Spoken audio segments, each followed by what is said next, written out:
David Jacoby. We are Jalen and Jacoby. What is it that we do? We get the people!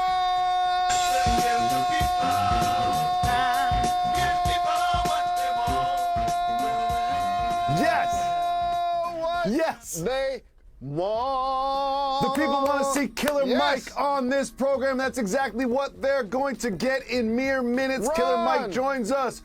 But we start with the buzz around the world of sports. It all has to do with Kevin Durant and his trade request and what team is he going to go to? Are the Nets going to keep him? Who's got a package for him? He says that he wants to go to the Suns or the Heat.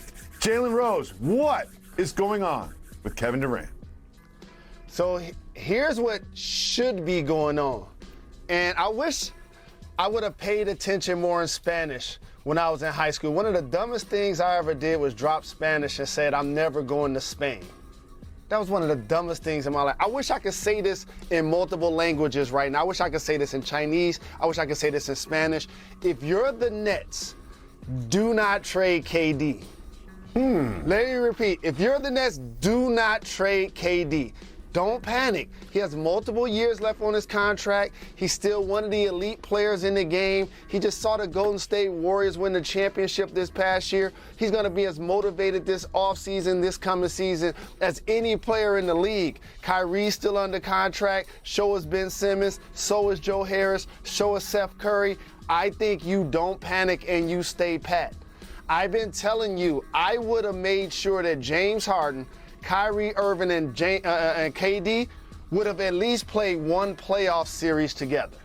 I would not. I know James was shutting it down. He even missed a game because he said he had a bad hand. But now that all of these people that I just mentioned are still under contract, led by that guy right there, you do not move them. So let's talk about some phone calls, Jacoby. You look down at your phone.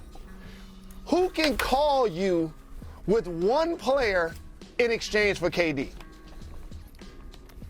Well, there's a few, but none of those players are going to be on the table. So there is no sort of like true one-for-one Kevin Durant trade that's going to be on the table. There isn't.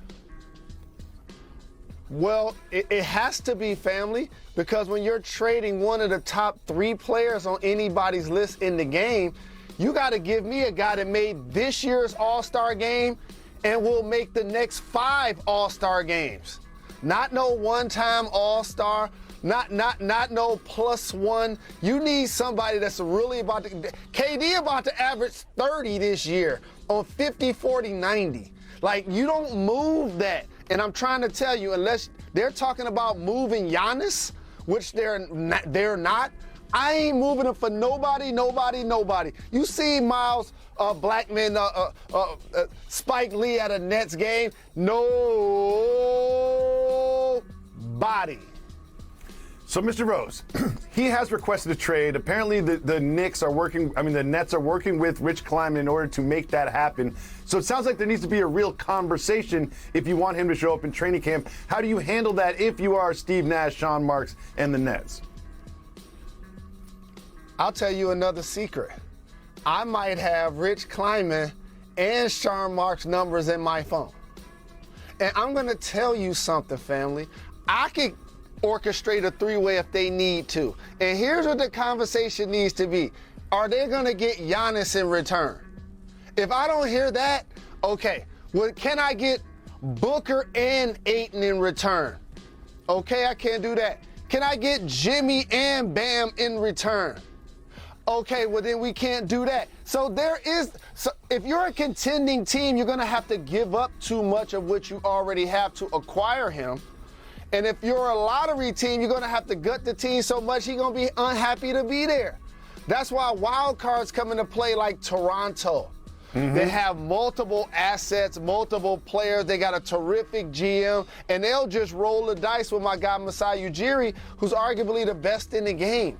So, like, these teams that everybody glamorizing about KD getting traded to, that'll be awesome for him, and I wish him the luck landing where he hopes to land. But if I'm the Nets, you think I'm going to trade him to the Warriors and not get Steph in return? Well, I'm not going to be able to do it. The Warriors have been discussed as a potential landing spot. You know, there's some packages that they can put together with some young players and some picks and whatnot. Could you see Kevin Durant returning to the Warriors of all places.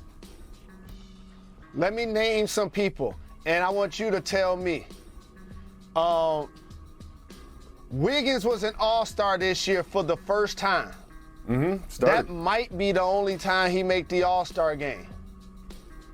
Let me say that in a different language. That might be the only time he make the all-star game. Same language. Next thing, Kuminga, Wiseman, Poole, they ain't make the all-star game this year. So we can't talk about KD, and ain't no guarantee each of them gonna make the next 4 or 5 years. So there is no path for me. You got to give me an elite player. I need Giannis. I need Luka. I need Ja. I need if Minnesota's on the phone, talk to me about Cat and Anthony Edwards. Like, that's what I'm gonna need in return for Kevin Durant. So I don't see this happening this offseason, because if you're the Nets, also, why rush? And let me tell you one other thing.